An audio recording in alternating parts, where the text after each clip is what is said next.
بسم اللہ الرحمن الرحیم۔ السلام علیکم ناظرین، اس وقت پوری دنیا میں بالعموم اور پاکستان اور افغانستان میں بالخصوص دہشت گردی کے خلاف جنگ کے نام پر جو معرکہ برپا ہے، اس میں ایک طرف کی قیادت امریکہ کر رہا ہے تو دوسری طرف کی قیادت القاعدہ کے پاس ہے۔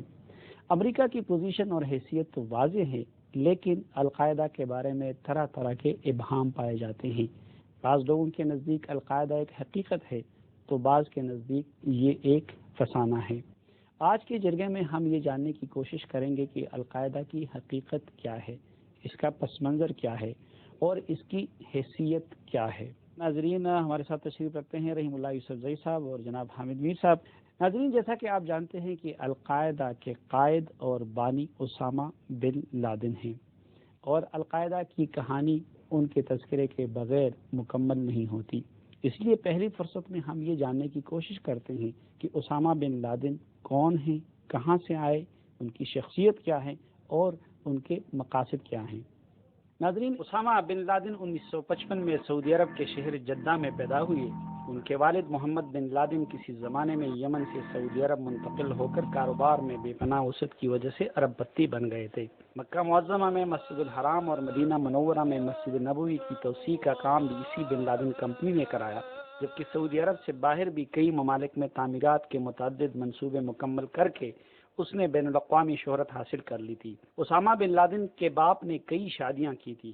محمد بن لادن کی 57 اولادوں میں سے اسامہ بن لادن کا 17واں نمبر ہے، تاہم اپنی والدہ کا وہ اکلوتا بیٹا ہے۔ ابتدا میں اسامہ بن لادن نے جدہ یونیورسٹی میں بزنس ایڈمنسٹریشن کی ماسٹر ڈگری لینے کے لیے داخلہ لے رکھا تھا، لیکن اس دوران وہ سعودی عرب کے مشہور دینی اسکالر ڈاکٹر سفر الحوالی کی نظریات سے متاثر ہوئے، جس کی وجہ سے ان کا دین کی طرف رجحان پیدا ہوا اور انہوں نے بزنس ایڈمنسٹریشن چھوڑ کر اسلامک اسٹڈیز میں داخلہ لے لیا۔ عام طور پر یہ خیال کیا جاتا ہے کہ اسامہ بن لادن عبداللہ اعظام کے نظریات سے متاثر ہو کر جہاد کی طرف راغب ہو گئے تھے، لیکن حقیقت یہ ہے کہ عبداللہ اعظام کے ساتھ جدہ یونیورسٹی میں اسامہ بن لادن کی بس صرف الیک سلیک رہی تھی۔ دراصل یہ ڈاکٹر سفر الحوالی تھے جن کے نظریات نے اسامہ بن لادن کی زندگی بدل دی۔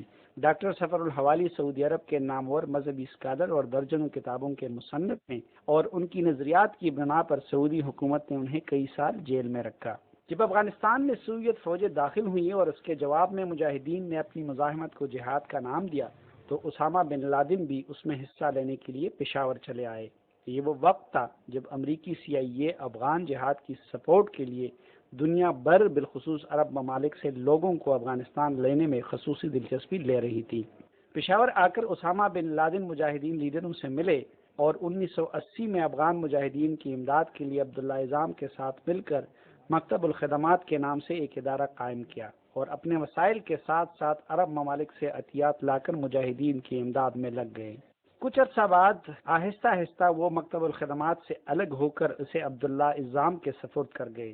عبداللہ اعظام سے الگ ہو جانے کے بعد اسامہ بن لادن نے افغان سرحد سے متصل کرم ایجنسی کے علاقہ صدہ میں اپنا مرکز قائم کیا، جسے ماسدۃ الانصار یعنی شیروں کا گھر کا نام دیا گیا، جہاں وہ عرب دنیا سے نوجوانوں کو بلا کر تربیت دیتے اور افغانستان بھجواتے رہے۔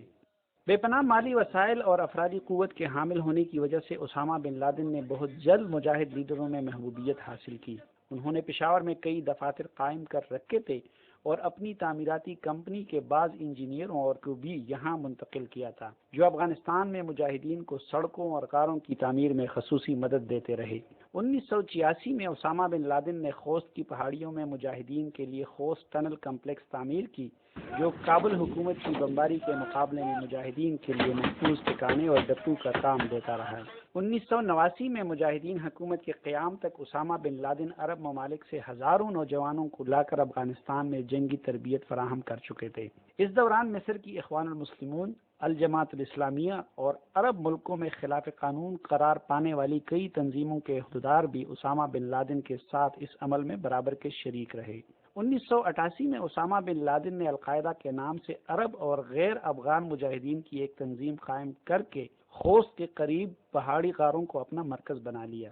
1989 میں عبداللہ اعظام پشاور میں اپنے 2 بیٹوں کے ہمراہ ایک بم دھماکے میں انتقال کر گئے۔ عبداللہ اعظام کے انتقال کے بعد باقی ماندہ عرب مجاہدین بھی اسامہ کے گرد جمع ہونے لگے، نجیم حکومت کے خاتمے اور مجاہدین کے اقتدار کے بعد 1989 میں اسامہ بن لادن واپس جدہ چلے گئے، لیکن ان کی نظریات اور سرگرمیاں سعودی حکومت کو راس نہ آئیں۔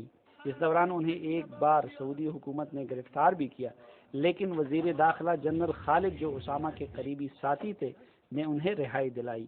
سعودی عرب کی حکومت کی طرف سے دباؤ بڑھ جانے کے بعد وہ اپنے ملک کو چھوڑ کر سوڈان چلے گئے۔ یہاں سوڈانی لیڈر عمر البشیر اور حسن ترابی ان کے میزبان بنے۔ اس دوران سوڈانی حکومت وہاں پر موجود عیسائیوں سے برسر پیکار تھی۔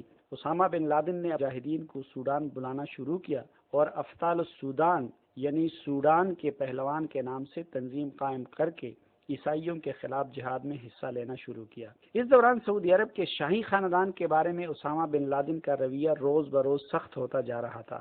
وہ عرب سرزمین پر امریکی فوجوں کے قدم جمانے کی اجازت دینے پر اپنی حکومت کو شدید تنقید کا نشانہ بنا رہے تھے۔ چنانچہ 1994 میں سعودی عرب نے ان کی سعودی شہریت ختم کر دی۔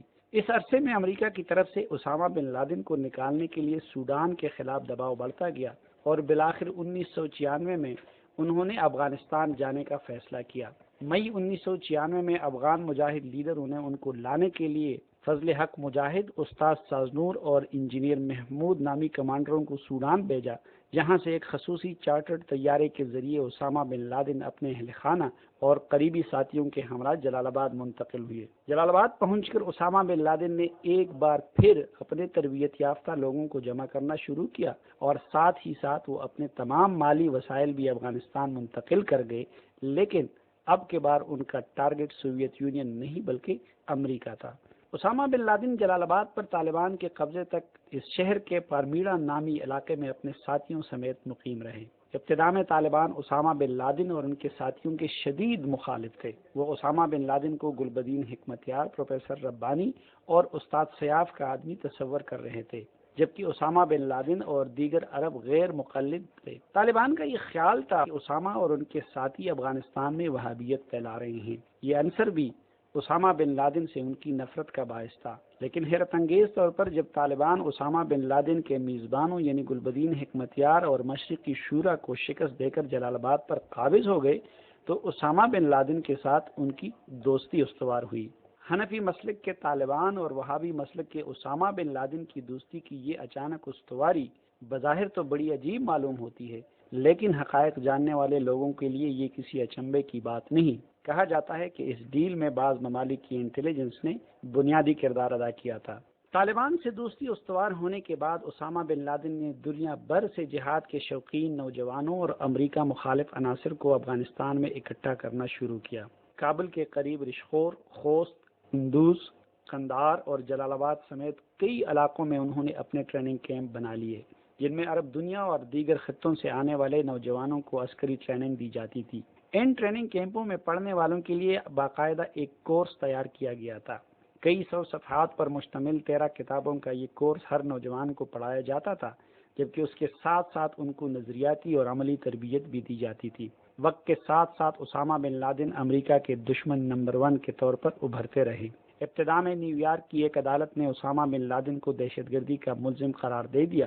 امریکہ نے 1993 میں صومالیہ میں ہلاک ہونے والے 18 امریکی سپاہیوں کے قتل کی ذمہ داری بھی اسامہ پر ڈال دی۔ 1995 میں ریاض میں 5 امریکیوں کی ہلاکت کے لیے بھی اسامہ بن لادن کو ذمہ دار قرار دے دیا گیا۔ ادھر 1993 کے ورلڈ ٹریڈ سینٹر دھماکوں میں عمر قید کی سزا پانے والے مصر کے الجماعت الاسلامیہ کے نابینا رہنما شیخ عمر عبد الرحمان، جنہیں امریکی عدالت نے عمر قید کی سزا سنائی ہے، کہ دونوں بیٹے اور دیگر قریبی ساتھی بھی افغانستان آ کر اسامہ بن لادن کے ساتھ مل گئے۔ اسی طرح امریکہ مخالف اور اپنے ملکوں میں خلاف قانون قرار پانے والی متعدد دیگر اسلامی تنظیموں کے عہدیدار اور رہنما بھی افغانستان آ کر اسامہ بن لادن کے گرد جمع ہو گئے۔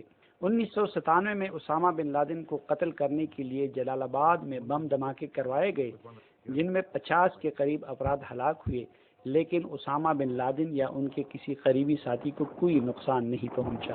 اس واقعے کے بعد اسامہ بن لادن نے اپنی حفاظت پر خصوصی توجہ دی اور اپنی سرگرمیوں کو زیر زمین بنانے کے ساتھ ساتھ انہیں مزید تیز کر دیا۔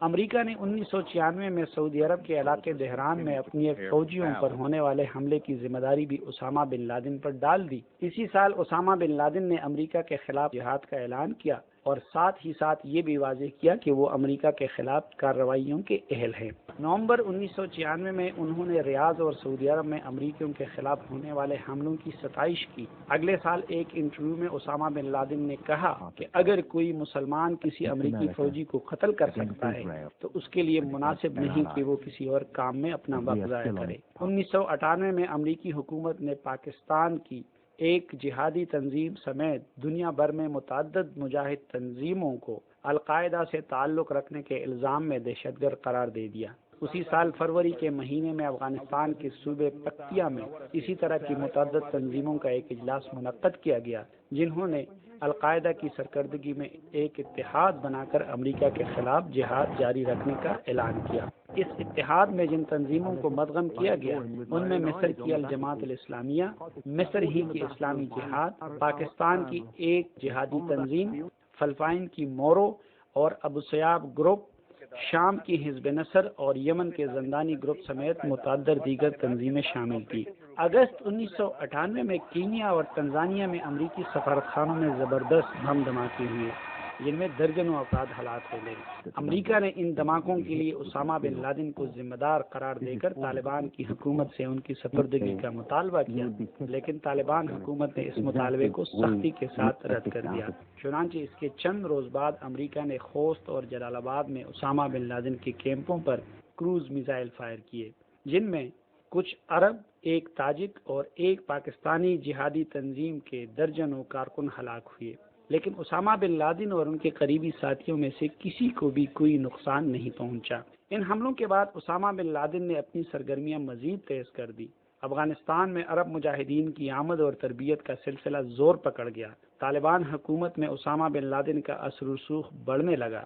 ان کے مجاہدین طالبان کے ہمراہ احمد شاہ مسعود کی فوجوں کے خلاف جنگ میں حصہ لینے لگے، جبکہ دوسری طرف عرب ممالک میں امریکہ مخالف شیوخ اور زیر زمین تنظیموں نے بھی اسامہ بن لادن کو امریکہ کا حقیقی دشمن سمجھ کر سپورٹ کرنا شروع کیا۔ وہ اپنے ملکوں میں بھاری رقومات اکٹھی کر کے اسامہ بن لادن کو بھجواتے رہے۔ دوسری طرف امریکہ مخالف ممالک کے انٹیلیجنس ادارے بھی اسامہ بن لادن کی مدد کے لیے آگے بڑھے۔ چنانچہ اکاؤنٹ منجمد ہونے کے باوجود اس دوران اسامہ بن لادن کے مالی وسائل روز بروز بڑھتے رہے۔ اپنی تنظیم کی سرگرمیوں اور لوگوں کی تربیت کے ساتھ ساتھ وہ یہ رقم طالبان حکومت کو بھی فراہم کرتے رہے، جس کی وجہ سے طالبان کا وقت کے ساتھ ساتھ ان پر انحصار بڑھتا گیا۔ اسامہ بن لادن ستمبر 2001 تک امریکہ اور طالبان کے مابین وجہ نزاع بنے رہے کہ اس دوران امریکہ میں 11 ستمبر کے دہشت گردی کے ہولناک واقعے رونما ہوئے، جس نے امریکہ سمیت پوری دنیا کو لرزا دیا۔ امریکیوں نے ان حملوں کے لیے اسامہ بن لادن کو ذمہ دار قرار دے دیا۔ طالبان کی طرف سے اسامہ بن لادن کو امریکہ کے حوالے کرنے سے انکار کی وجہ سے امریکہ نے افغانستان کے خلاف کارروائی کا فیصلہ کیا۔ اس کارروائی کے لیے اس نے اقوام متحدہ کے سیکیورٹی کونسل سے منظوری بھی حاصل کر لی، جبکہ دوسری طرف امریکہ نے دباؤ ڈال کر پاکستان جیسے ممالک کو بھی طالبان کی حمایت سے دستبردار کروایا۔ چین اور روس جیسے ممالک نے بھی اس کارروائی میں امریکہ کی حمایت کی۔ ان سب کچھ کے باوجود طالبان اسامہ بن لادن کے معاملے پر کسی قسم کی سودہ بازی کرنے پر آمادہ نہ ہوئے۔ چنانچہ 7 اکتوبر کو امریکہ نے طالبان کے خلاف باقاعدہ جنگ شروع کی۔ ناظرین، یہاں وقت ہوا ہے ایک وقفے کا، اس کے بعد جب دوبارہ آئیں گے تو گفتگو کا سلسلہ آگے بڑھائیں گے۔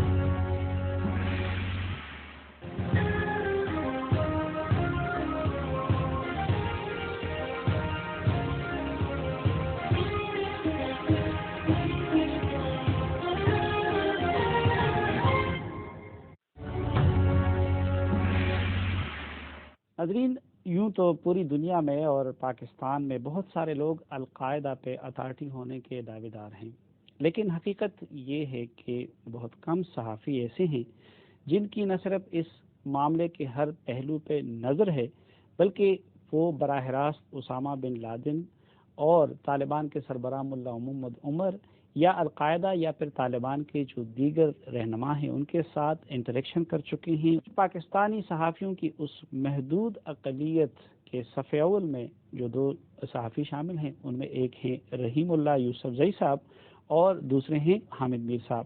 رحیم اللہ صاحب، اسامہ کس طرح کی شخصیت ہے؟ کوئی آپ کو کمیٹڈ آدمی نظر آتا ہے؟ کچھ لوگ کہتے ہیں بہت اوور ایمبیشیس ہیں، کچھ لوگ کہتے ہیں کہ شاید وہ شہرت کے لیے کچھ کر رہے ہیں، آپ نے ان کو کیسے پایا ان ملاقاتوں کے دوران؟ یہ پہلے تو میں یہ کہوں گا کہ ہماری جو معلومات القاعدہ کے بارے میں ہیں وہ اب بھی ناکافی ہیں، اس لیے کہ یہ ایک خفیہ تحریک ہے اور یہ لوگ اکثر چیزوں کو خفیہ رکھتے ہیں۔ جو ہمارے بس میں ہے، جو ہماری ملاقاتیں ہوئی، اس سے ہم نے کچھ نتائج اخذ کیے ہیں۔ اسامہ کی شخصیت کے بارے میں آپ نے سوال کیا، تو میرے خیال میں یہ صرف اس لیے نہیں کہ اس کو شہرت چاہیے، اس نے اپنی زندگی داؤ پہ لگائی ہے۔ تو میرے خیال میں جو کچھ وہ کر رہا ہے اس کے اوپر اس کو مکمل یقین ہے اور وہ سمجھتا ہے کہ وہ ٹھیک کر رہا ہے، کیونکہ ایسا ایک امیر خاندان کا آدمی، سعودی عرب میں امیر ترین خاندانوں میں بن لادن کا خاندان شامل ہے، تو ایسی زندگی کو چھوڑ کر افغانستان میں آنا، اور اس وقت یہ جوان تھے، اور پھر یہاں پر فزیکلی خود جہاد میں حصہ لینا، جنگ کرنا، اپنے وسائل افغانستان کے مجاہدین کو، مہاجرین کو دینا، میرے خیال میں یہ ایک کمٹمنٹ کی بات ہے، یہ ایسے ہر کوئی نہیں کر سکتا۔ اور ان کے جو دیگر قریبی ساتھی ہیں ان کو بھی آپ نے ایسا ہی پایا؟ میرے خیال میں یہ سارے جو لوگ ہیں یہ ان کا ایک ہی عقیدہ ہے، اور یہ سارے بالکل سمجھ لیں کہ انہوں نے فیصلہ کیا ہوا ہے کہ جان دینی ہے یا اپنا مقصد حاصل کرنا ہے۔ کیا مقصد بتاتے ہیں وہ؟ اچھا، آپ دیکھیں کہ یہ لوگ جو ہیں یہ مصری عالم دین سید قطب سے متاثر ہیں، اور ان کا جو مقصد تھا دو باتیں تھیں، اللہ کی حاکمیت اور اسلام کی فتح، مسلمانوں کی فتح، یہ ان کے دو مقاصد تھے جو میں سمجھا ہوں، اور جس کا اظہار بھی انہوں نے کیا ہے۔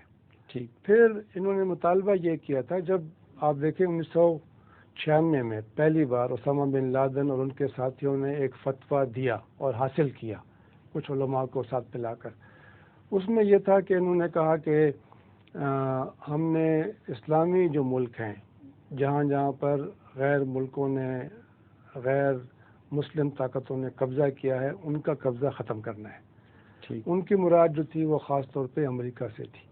پھر 1998 میں جب انہوں نے اپنا یہ ایک فرنٹ بنایا، انٹرنیشنل اسلامک فرنٹ فار جہاد اگینسٹ جیوز اینڈ کروسیڈرز، یہ نام دیا، اور اسامہ بن لادن نے خود اعلان کیا اپنی پریس کانفرنس میں 1998 میں جہاں ہم لوگ گئے تھے خوست میں، کہ میں آج القاعدہ کو ضم کر رہا ہوں اس فرنٹ میں۔ تو ان کے لحاظ سے القاعدہ نہیں ہے، القاعدہ اس فرنٹ میں ضم ہو چکی ہے، اور یہ فرنٹ جو ہے یہ ایک مجموعہ ہے مختلف ہم خیال تنظیموں کا، جس میں افغان تنظیمیں بھی تھیں اس وقت، مختلف عرب ملکوں کی تنظیمیں بھی تھیں، اور سب کا یہ مقصد تھا کہ پاکستانی تنظیم بھی اس میں کوئی پاکستانی کچھ علماء تھے، تنظیم تو شاید نہیں تھی لیکن کچھ علماء کا نام تھا جنہوں نے فتویٰ کے اوپر دستخط کیے تھے، اور یہ کہا کہ آج ہم جہاد کا اعلان کر رہے ہیں یو ایس کے خلاف۔ امریکہ کچھ علماء میں آپ کے کچھ نام یاد ہیں؟ وہ فتوے میں کافی نام ہیں، اور اس میں کچھ لوگ ایسے بھی ہیں جو شاید اس دنیا میں نہیں رہے، کچھ زندہ ہیں، لیکن وہ فتویٰ جو ہے وہ ہمارے پاس ہے، عربی میں ہے، اس میں سب کے دستخط ہے۔ کس کس کے ہیں؟ وہ ظاہر ہے وہ نام جو ہیں مجھے اب سارے یاد نہیں ہیں، لیکن اس میں کافی اہم علماء ہیں۔ حامد میر صاحب، اس وقت جو اسامہ بن لادن افغانستان آئے، ظاہری بات ہے امریکی CIA بھی ان کو فیسیلیٹیٹ کرتی رہی، وہ پوری دنیا سے اس طرح کے لوگ ڈھونڈ کے سوویت یونین کے مقابلے میں لاتے رہے۔ سوال میرا یہ ہے کہ اس وقت بھی فلسطین پہ اسرائیل کا قبضہ تھا، اس وقت بھی امریکہ ان کی سرپرستی کر رہا تھا، اس وقت اسامہ بن لادن امریکہ کے مخالف کیوں نہیں تھے، یا امریکہ کے اس وقت اس پوری گیم میں ایک اعلی کار سے اسامہ بن لادن امریکہ کے دشمن نمبر 1 کیسے بنے؟ اور کبھی آپ نے خود ان سے یہ سوال کیا ہے، اور اگر کیا ہے تو انہوں نے کیا جواب دیا؟ سلیم صاحب، اسامہ بن لادن کے ساتھ 3 براہ راست انٹرویوز جو ہیں اس میں تو یہ بات میں نے ان سے نہیں کبھی پوچھی، لیکن اس کے علاوہ جو ان کے ساتھ ملاقاتیں رہی ہیں تو اس میں یقیناً یہ بات زیر بحث آئی۔ میں اس تجزیے سے یا اس رائے سے اتفاق نہیں کرتا کہ وہ 1979-80 میں امریکہ کی مدد سے افغانستان آئے تھے اور اس وقت CIA ان کو فیسیلیٹیٹ کر رہی تھی۔ اس لیے کہ نہ صرف اسامہ بن لادن کے ساتھ میں نے اس مسئلے پہ بڑی تفصیل سے گفتگو کیا، بلکہ ان کے وہ ساتھی جو ابتدا سے ان کے ساتھ ہیں ان سے بھی میری بات ہوئی ہے. تو جو میری جو تحقیقات ہیں اس کے مطابق 1982 میں اسامہ بن لادن نے سب سے پہلے افغانستان میں جاجی کے علاقے میں اپنے ساتھیوں کے ساتھ یہ بات کی تھی کہ ہم یہاں پہ افغانستان میں امریکہ کو خوش کرنے کے لیے نہیں آئے، اور ہمارا جو اصل مقصد ہے وہ فلسطین کی آزادی ہے. اور کیونکہ ہمارے پاس کوئی بیس کیمپ نہیں ہے جہاں پہ ہم اپنے ساتھیوں کو ٹریننگ دے سکیں یا ہم وہاں سے بیٹھ کر کوئی منصوبہ بنائیں، تو افغانستان جو ہے یہ ہمارا بیس کیمپ ہے. اور یہی وہ نقطہ تھا جس پر ڈاکٹر عبداللہ عزام کے ساتھ بھی ان کا اتفاق تھا اور ان کے ساتھ بات چیت بھی ہوتی تھی. اور جب 1987 میں افغانستان سے روسی فوج نکل گئی تو اس کے بعد ایک فیز آیا جب وہ کچھ عرصے کے لیے ان ایکٹیو ہو گئے. لیکن 17 اگست 1988 کو جنرل ضیاء الحق کے پلین کریش کے بالکل نیکسٹ ڈے 18 اگست 1988 کو پشاور میں مکتب الخدمت کے دفتر میں پہلا اجلاس ہوا. 9 افراد اس میں شریک تھے. اسامہ بن لادن اس میں موجود تھے، ابو عبیدہ تھے اور باقی 9 افراد تھے. 3 دن تک اجلاس چلا اور القاعدۃ الجہاد نامی تنظیم کے قیام پہ غور و فکر شروع ہوا. اور 10 ستمبر 1988 کو جا کے یہ فائنلائز ہوا کہ یہ تنظیم قائم ہوگی. اور اس وقت تک اس کے افراد کی تعداد 19 ہو چکی تھی. اور بنیادی مقصد یہی تھا کہ جو مسلمانوں کے مقبوضہ علاقے ہیں وہ ان کو آزاد کروانا ہے. تو میں اس رائے سے اتفاق نہیں کرتا کہ اسامہ بن لادن سی آئی اے کی مدد سے آئے اور وہ سی آئی اے کے ایجنڈے پہ کام کر رہے تھے. پہلے وہ پرو امریکن تھے، بعد میں ان کے خلاف ہو گئے. لیکن 96 سے پہلے تو وہ کبھی امریکہ کے خلاف اسی طرح بولے بھی نہیں. اس دوران ان کی خاموشی کی پھر وجہ کیا؟ دیکھیں 96 سے پہلے ایک تو وہ پاکستانی اور ویسٹرن میڈیا میں لائم لائٹ میں نہیں تھے. لیکن میرے پاس ایسی انفارمیشن موجود ہے، میں ایسے عرب صحافیوں سے مل چکا ہوں جنہوں نے کہ 1982 سے لے کے اور 1996 کے دوران اسامہ بن لادن کے ساتھ پشاور میں اور اس کے علاوہ پھر سوڈان میں، جب وہ سوڈان بھی گئے تھے 94 میں، تو ان کے ساتھ ملاقاتیں کی. اور 1982 سے لے کے 1988 کا جو درمیانی عرصہ ہے 4 سال جو ہیں، ان 4 سالوں میں ایک مرتبہ نہیں بلکہ کئی مرتبہ انہوں نے یہ بات اپنے ساتھیوں کے ساتھ شیئر کی کہ بظاہر دنیا میں یہی سمجھا جا رہا ہے کہ یہ افغانستان کی جو لڑائی ہے یہ ہم امریکہ کی مدد سے لڑ رہے ہیں. لیکن اسامہ بن لادن کا کبھی بھی براہ راست امریکی سی آئی اے کے ساتھ کبھی بھی براہ راست کوئی تعلق نہیں رہا. اور یہ بات میں آپ کے ساتھ بڑی ذمہ داری کے ساتھ کر رہا ہوں. یہ جو رحماللہ صاحب نے فرمایا کہ 98 میں پھر جو اجلاس ہوا اس میں انہوں نے ایک نئے فرنٹ میں ضم کر دیا القاعدہ کو. اس وقت پھر القاعدہ کیوں ہے؟ اس وقت کیا القاعدہ موجود ہے اور اس فرنٹ کا پھر کیا ہوا؟ دیکھیں میں نے تو آپ کو بتایا کہ القاعدہ جو ہے اس کی تشکیل کے لیے ایک 3 روزہ اجلاس ہوا اگست 1988 میں. ستمبر 1988 میں جا کے فائنلائز ہو گیا. یہ جس رحیم اللہ صاحب خوست والی پریس کانفرنس کا ذکر کر رہے ہیں، اس پریس کانفرنس سے چند دن پہلے قندھار میں میری ان کے ساتھ تفصیل کے ساتھ ملاقات ہوئی تھی. اس ملاقات میں انہوں نے مجھے یہ کہا کہ میں ایک پریس کانفرنس کرنے والا ہوں اور اس میں ایک بین الاقوامی محاذ قائم کرنے کا اعلان کروں گا. تو میں نے پوچھا کہ پریس کانفرنس آپ کریں گے تو اس میں تو بہت سے صحافی آئیں گے؟ تو اس نے کہا بہت سے صحافی آئیں گے. تو میں نے کہا پھر جہاں پریس کانفرنس ہوگی وہاں بم بھی گرے گا؟ اس نے کہا بم تو گرے گا. تو پھر میں نے کہا میں تو وہاں پہ نہیں آؤں گا. تو اس لیے میں اس پریس کانفرنس میں نہیں گیا تھا.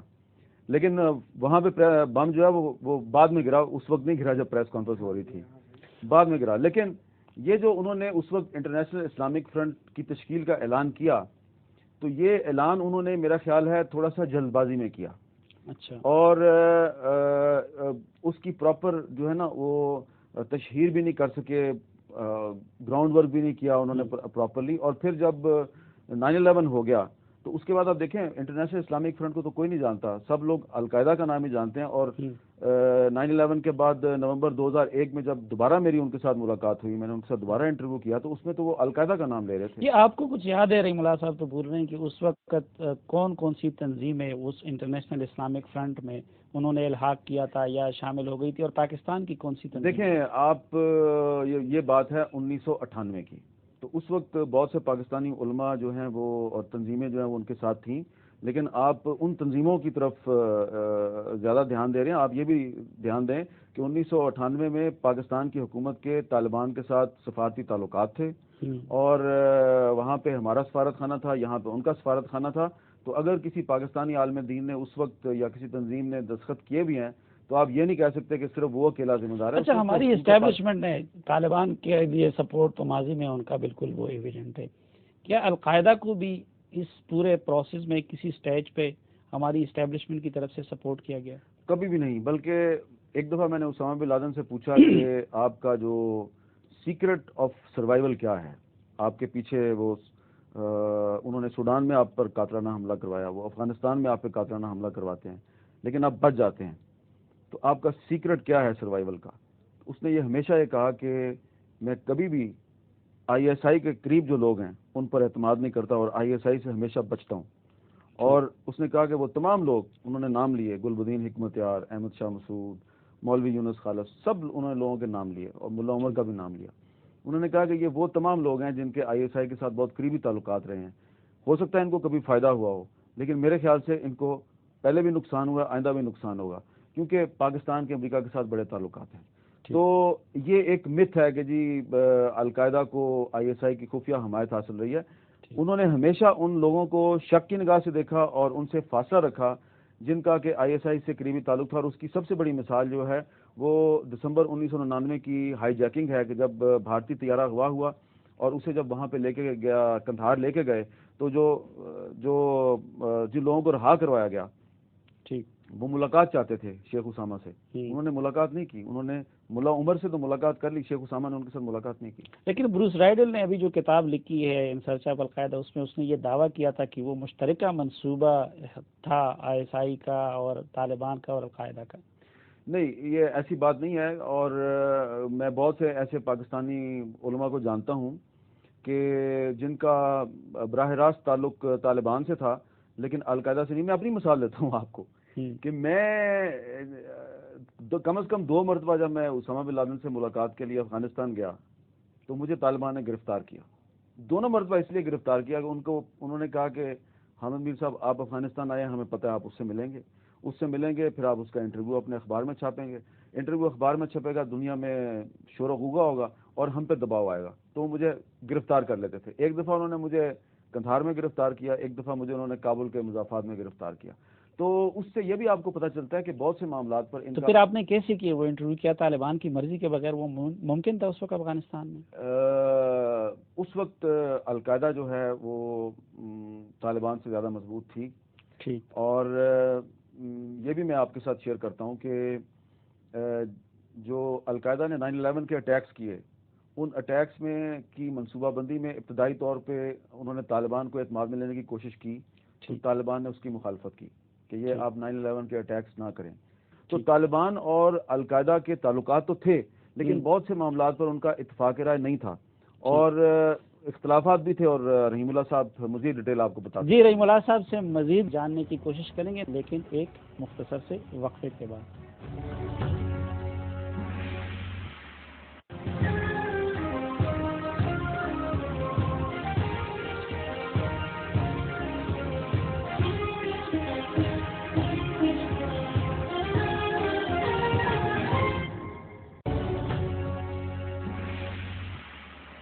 ویلکم بیک ناظرین, ہمارے ساتھ تشریف رکھتے ہیں رحیم اللہ یوسف زئی صاحب اور جناب حامد میر صاحب. رحیم اللہ صاحب, اسامہ بن لادن نے اتنے سارے لوگوں کو, اتنی ساری تنظیموں کو انہوں نے اپنے گرد کیسے جمع کیا؟ کچھ لوگ کہتے ہیں کہ یہ خود امریکیوں کی سازش تھی کہ ان کو ایک ایسی قوت بنایا جائے کہ اس کی آڑ لے کے پھر وہ افغانستان میں انٹرفیرنس کر لیں. جی, پہلے تو میں حامد میر صاحب کی اس بات سے اتفاق کرتا ہوں کہ اسامہ بن لادن کے سی آئی اے سے کوئی روابط نہیں تھی. جو آپ کا ابھی یہ سوال ہے کہ کیسے وہ اس میں کامیاب ہوئے کہ لوگوں کو اکٹھا کریں, آپ دیکھیں جب یہاں پر افغانستان میں جہاد شروع ہوا تو اس میں عبداللہ اعظم جو تھے وہ اسلام آباد کی اسلامک یونیورسٹی میں لیکچرر تھے اور پہلے وہ یہاں سے گئے پشاور, انہوں نے یہ کام شروع کیا.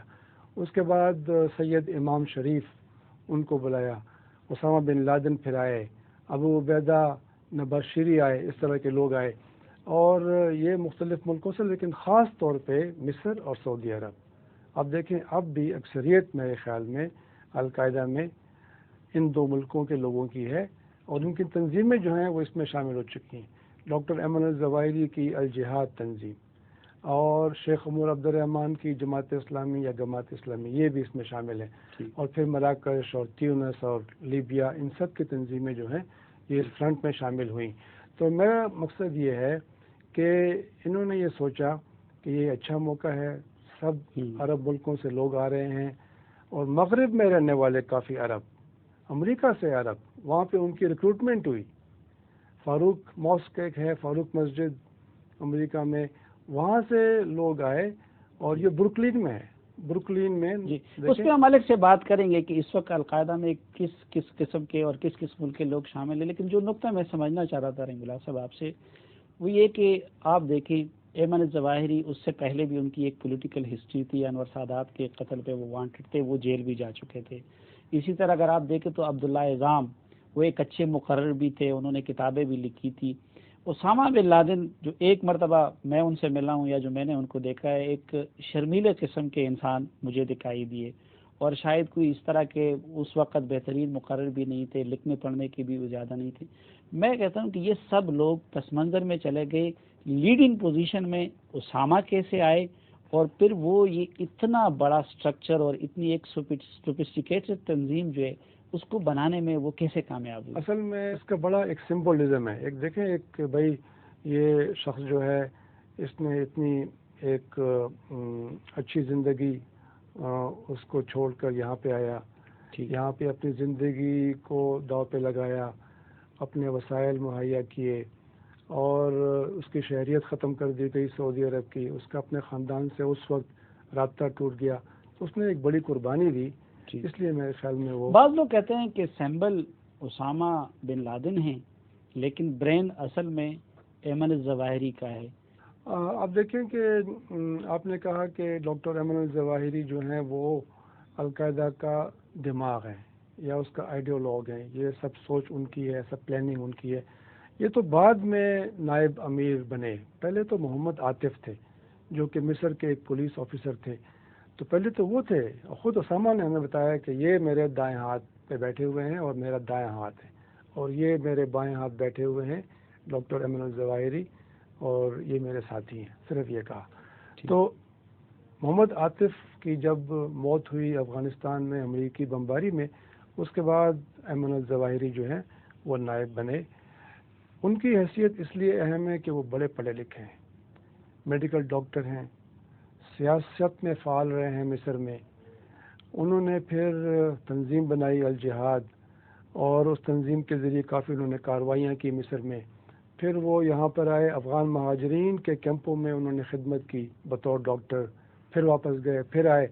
ان کی بیوی جو تھی وہ مصر کے امیر ترین خاندانوں میں شامل تھی. اس کی بھی سنا ہے کہ ہلاکت ہوئی ہے افغانستان میں اس کے بچوں کی.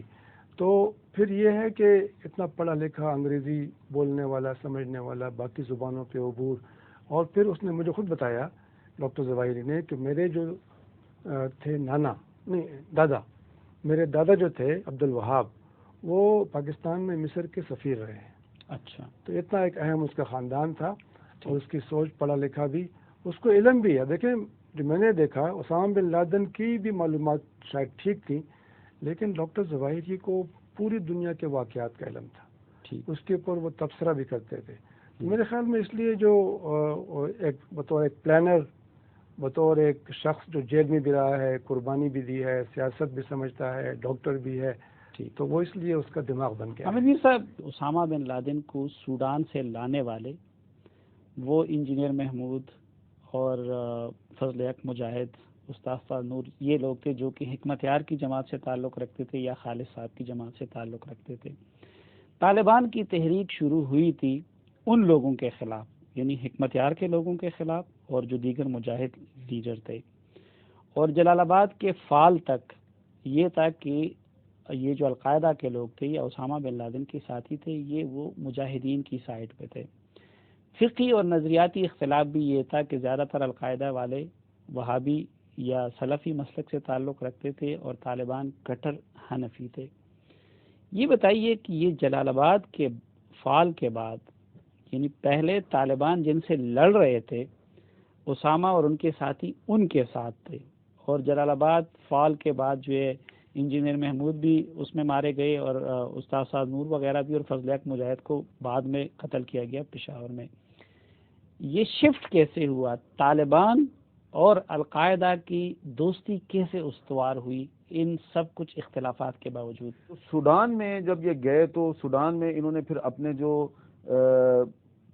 تمام پردیسی تھے جو اپنے اپنے ملک میں وانٹڈ تھے، کئی پاکستان میں چھپے ہوئے تھے، افغانستان میں چھپے ہوئے تھے، ان کو وہاں پہ انہوں نے اکٹھا کرنا شروع کیا. ٹھیک. اس میں کچھ ایسے بھی افغان مجاہدین تھے جن کا تعلق ننگرہار صوبے سے تھا. ان میں سے چند کا تعلق جو ہے وہ جو تورا بورا اور جلال آباد کے درمیان ایک بہت بڑا گاؤں ہے چھپری ہار، اور چھپری ہار گاؤں سے ان کا تعلق تھا جی. اور وہ لوگ انجینئر محمود کے بہت قریب تھے. یہ سب لوگ سوڈان چلے گئے اور یہ اسامہ بن لادن کے ساتھ تھے. اب ان کا جو ہے وہ آنا جانا بھی ہوتا تھا، یہ وہاں پہ بھی تھے، انہوں نے عربی بھی سیکھ لی ہوئی تھی، وہیں پہ رہتے تھے، اپنے خاندان بھی لے گئے تھے. ان کے ذریعے جب سوڈان کی حکومت نے ان کو دباؤ ڈال کے وہاں سے نکالا مئی 1996 میں، تو ایک اسپیشل چارٹرڈ پلین میں جو ہے یہ اپنے پورے خاندان کے ہمراہ واپس آئے.